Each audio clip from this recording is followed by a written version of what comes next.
बोलो, हरी हरी बोलो, हरी हरी बोलो जी। कैसे हैं आप सभी मेरे प्यारे लाला लाली की असीम व असीम कृपा से आप सब बहुत अच्छे होंगे जी। आप सभी को मोहिनी एकादशी की हार्दिक शुभकामनाएं। और मेरे प्यारे माधु बने हैं, आज उन्होंने रूप धरा है मोहिनी का। और देखिए मेरा लाला कितना ही सुंदर लग रहा है, किसी की भी नज़र ना लगे। एक नए विषय, एक नई चर्चा के साथ आप सबका स्वागत है मेरे लाला लाली के चैनल में, लड्डू गोपाल लाडली डायरीज़ में।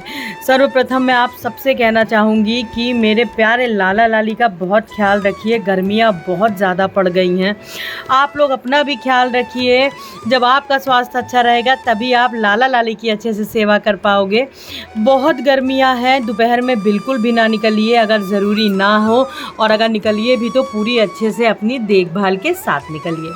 आज एक नया विषय आप लोगों के साथ में लेकर के आई हूँ। बहुत सारे लोगों का प्रश्न है और बहुत सारे लोग मैंने प्रैक्टिकली भी देखा है कि रेंट पे जो लोग रहते हैं वो लड्डू गोपाल की सेवा कैसे करें। एक ही कमरा है तो लाला को कैसे विराजमान करें, कहाँ विराजमान करें। तो चलिए शुरू करते हैं आज के ब्लॉग को। हरि बोलो। बहुत सारे लोगों का ये प्रश्न है, बहुत सारे लोग कंफ्यूजन में रहते हैं कि लाला लाली की सेवा कैसे करें, क्योंकि वो रेंट पे रहते हैं। कैसे लाला को उनके घर पे वो विराजमान हो और कैसे उनकी सेवा हो, क्योंकि कमरा एक ही है।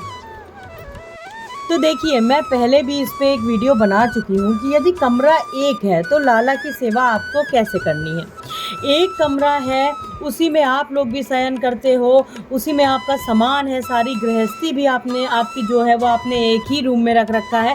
तो आपको क्या करना है, लाला लाली का एक ऊंची टेबल लगा लीजिए। बहुत सारे लोग कहते हैं कि मंदिर को रूम में नहीं रखना चाहिए। जी हाँ, बिल्कुल। देखिए जहाँ बेडरूम में तो गलती से भी मंदिर नहीं होना चाहिए, बिल्कुल भी नहीं होना चाहिए।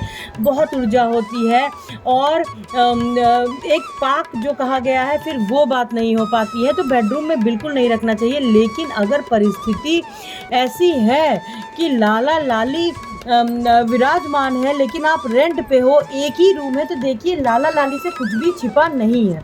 अब कोई जानबूझ के ऐसा करे तो गलत होगा। तो एक ही रूम में रह रहे हो, आपका भी बेड वहीं पे है, बच्चे भी वहीं सोते हैं, आप भी वहीं सोते हो और मंदिर भी वहीं है, तो किस प्रकार से लाला को विराजमान करें। तो जी बिल्कुल, आप लाला को आप स्वच्छता से एक स्थान पे विराजमान करिए। दिशा देख लीजिएगा, पूर्व दिशा हो, उत्तर दिशा हो, पूर्व उत्तर दिशा हो, ईशान कोण है तो बहुत अच्छा है। आप उस दिशा में लाला को विराजमान कर सकते हो। थोड़ी ऊंचाई पे विराजमान करिएगा। ध्यान दीजिएगा कि जो आपका बेड का सिरहाना हो आप उधर विराजमान करिए, लेकिन थोड़ी ऊंचाई पे, बहुत ज़्यादा भी ऊंचाई ना करें। इससे अच्छा है आप एक टेबल ले आएँ जो कि थोड़ा ऊँचा हो। टेबल पे आप आराम से लाला का बिस्तर, जो उनका सिंहासन है वो बिछा दें, सिंहासन वहाँ पे विराजमान कर दें। लाला लाली को विराजमान कर सकते हो आप वहाँ पे। ध्यान रहे आपको कुछ चीज़ों का ध्यान देना है, जैसे पर्दा ज़रूर लगाना है, ज़रूर पर्दा लगाइए। पर्दा लगाने के बाद में ध्यान देना है कि बार बार आप लोगों का उधर आना जाना ना हो। मतलब अगर आपने खाना खाया है तो झूठे हाथ से जैसे ना जाएं, या कोई पानी पी रहा है या हाथ धुल के आया है तो उसने हाथ छिटक दिया तो पानी ना जाए। कहने का मतलब है स्वच्छता का बहुत ख्याल रखिएगा। और बाकी आप बिल्कुल लाला को विराजमान कर सकते हो उसी रूम में जिसमें आप रह रहे हो। तो ये तो बात हो गई कि एक ही रूम है तो आप लोगों को कैसे करना है। तो मैंने आप लोगों को बताया कि आप लोग एक रूम में भी लाला की सेवा कर सकते हो, बस आपको पर्दा लगाना है। स्वच्छता से आपको लाला को विराजमान करना है ऐसी जगह पे कि जहाँ बार बार आप लोगों का हाथ ना जाए, या जहाँ पे कोई ऐसा सामान ना हो। अलमारी पे मत विराजमान करिएगा गलती से भी, टीवी की रैक पे मत करिएगा कि कोई कुछ भी वहाँ रख दे, कोई कुछ भी वहाँ पे बैठ जाए, तो ऐसा ना करिएगा।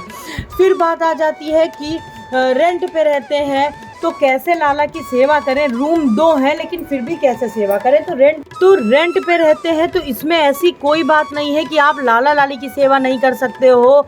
आपका रूम में ही किचन है, कोई बात नहीं है। बस ध्यान रखिएगा कि अगर रूम में ही किचन है तो जब भी आप प्याज लहसुन का वैसे तो ना प्रयोग करें, लेकिन अगर परिस्थिति ऐसी है तो आप अपना किचन का जो है वो थोड़ा आप अलग कर सकते हो। और वैसे भी आजकल तो 2 पोर्शन 3 पोर्शन छोटे से छोटे रूम में भी होता है कि एक रूम के साथ साथ में किचन ज़रूर होता है।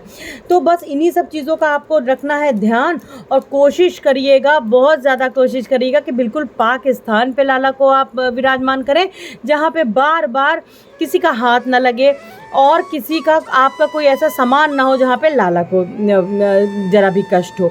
फिर ऐसी जगह पे आप विराजमान करिएगा जहाँ से आप लाला को देख सकें और लाला आपको देख सकें। ऐसा ना हो कि बिल्कुल ही आपने बंद जगह पे अंदर विराजमान उनको कर दिया हो, जहाँ पे खिड़की भी ना हो, वो एक कोने में बैठे हैं, तो ऐसा मत करिएगा। लाला बहुत छोटे हैं और लाला को ऐसा स्थान चाहिए होता है कि जहाँ पे बच्चे भी खेलें, वो देख सकें, क्योंकि वो स्वयं खेलते हैं, पूरे घर में डोलते हैं। आप उनको बार बार देख सकें, वो आपको देख सकें।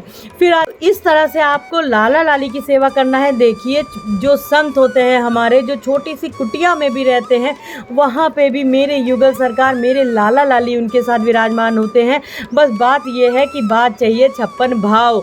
आपको प्रेम करना है लाला से, आपको भाव अपने ऐसे लाने हैं। कोई ज़रूरी नहीं है कि आप उनको बिल्कुल एक अलग रूम में हो और ऐसा हो, जैसी परिस्थिति हो। देखिए, कहने का मतलब है जैसी परिस्थिति हो, आप लाला लाली आपने जो भी उनके साथ रिश्ता बनाया है, चाहे पुत्र पुत्री का बनाया हो, चाहे ठाकुर जी का बनाया है, तो जैसे आप जिस स्थिति परिस्थिति में है, लाला लाली की असीम असीम कृपा से आप वैसे लाला लाली को विराजमान करिए। बहुत है, बहुत अच्छा है, तो आप लाला को वैसे विराजमान करिए। कम है, थोड़ा है, तो कोई बात नहीं है, कल बहुत होगा।